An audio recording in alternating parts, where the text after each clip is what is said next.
Assalamualaikum warahmatullahi wabarakatuh. Saya Muhammad Rafli Aufa Yusuf dari kelas Rek B angkatan 22 dengan NPM 221605160.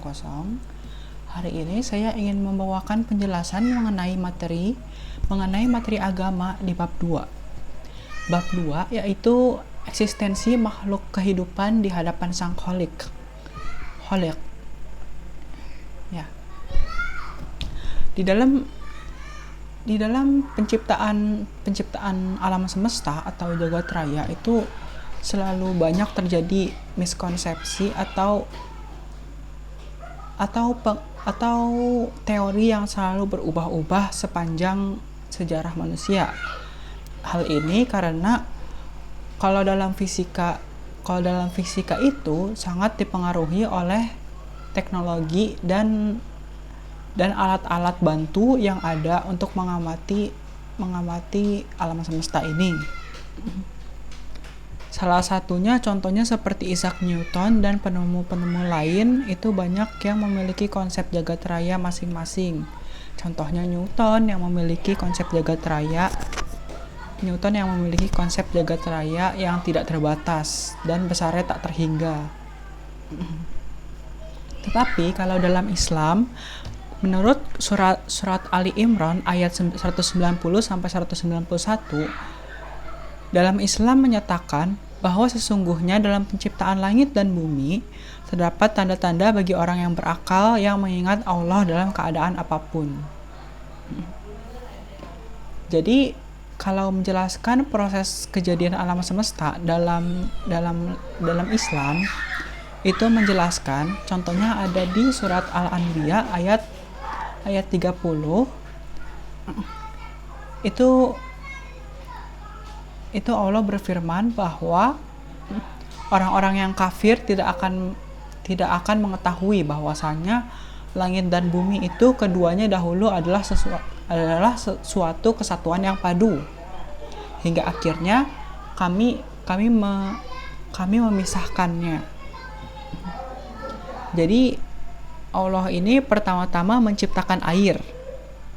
Yang pertama Allah ciptakan adalah air, hingga akhirnya baru menciptakan arsy, qalamul a'la yaitu pena agung, lauhul mahfuz, langit dan bumi, hingga akhirnya dari air tersebut juga menciptakan makhluk-makhluk yang ada sekarang.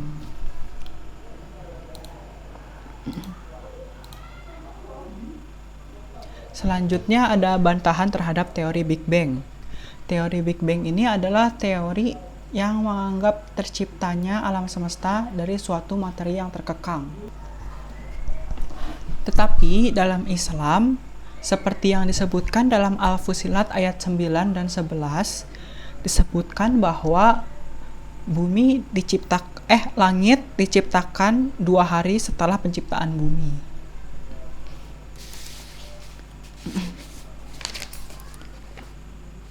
Selanjutnya ada manusia. Asal-usul penciptaan manusia itu menurut Sidi Al-Zaba menjawab dengan 2 sumber, yaitu akal dan nakal. Ya. Seperti yang akal ini bersifat yang masuk akal menurut manusia, dan yang nakal ini adalah sesuatu yang bersifat mutlak dan benar.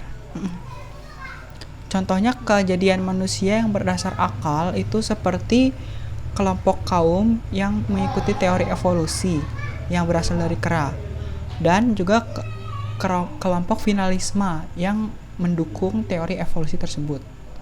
Kalau yang dari nakal, contohnya ada seperti dalam surat At-Tin ayat 4 menyebutkan bahwa manusia sudah diciptakan dalam bentuk yang sebaik-baiknya, dan karena nakal ini bersifat sudah pasti benar, jadi itulah adalah hal yang sebenarnya.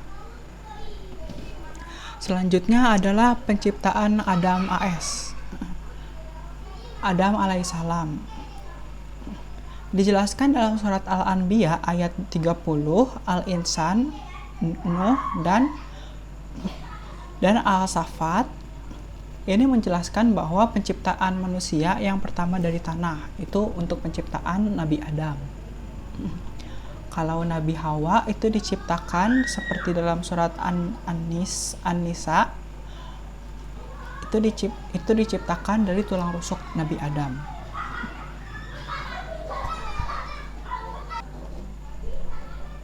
Selanjutnya ada potensi-potensi manusia. Manusia memiliki potensi pikir atau merasionalisasi. Contoh-contoh ciri manusia memiliki potensi pikir yaitu mempunyai rasa takut kepada Allah, memiliki keyakinan yang kuat kepada firman, ancaman, dan janji Allah, mempunyai pemahaman yang baik terhadap agama. Selanjutnya adalah potensi akal dari manusia. Seperti yang dijelaskan di surat Al-Imran ayat 190-191, Allah Subhanahu wa Ta'ala telah memberikan kemampuan kepada manusia untuk mengingat dan memikirkan dalam rangka memahami sesuatu yang ada di sekelilingnya, contohnya seperti langit dan bumi. Yang ketiga ada potensi nafsu. Potensi nafsu itu dibagikan menjadi 3. Yang pertama potensi nafsu amarah, yang berarti membawa kejahatan dan niat jahat.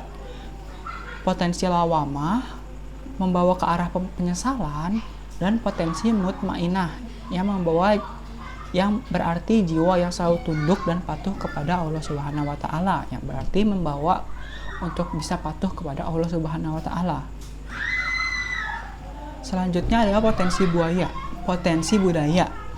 Potensi budaya yang ada dalam diri manusia itu mendorong kita untuk mencari jalan keluar dalam cara seperti ide-ide dan karya-karya untuk melanjutkan kehidupan kita. Yang terakhir, selanjutnya ada tujuan dan fungsi manusia. Tujuan dan fungsi manusia yaitu untuk menaati dan tunduk kepada Allah dan Rasul-Nya. Niscaya jika kita melakukan hal tersebut, manusia akan bisa mendapatkan kebahagiaan hidup serta derajatnya akan ditinggikan oleh Allah Subhanahu wa Ta'ala. Sekian penjelasan dari saya. Wassalamualaikum warahmatullahi wabarakatuh.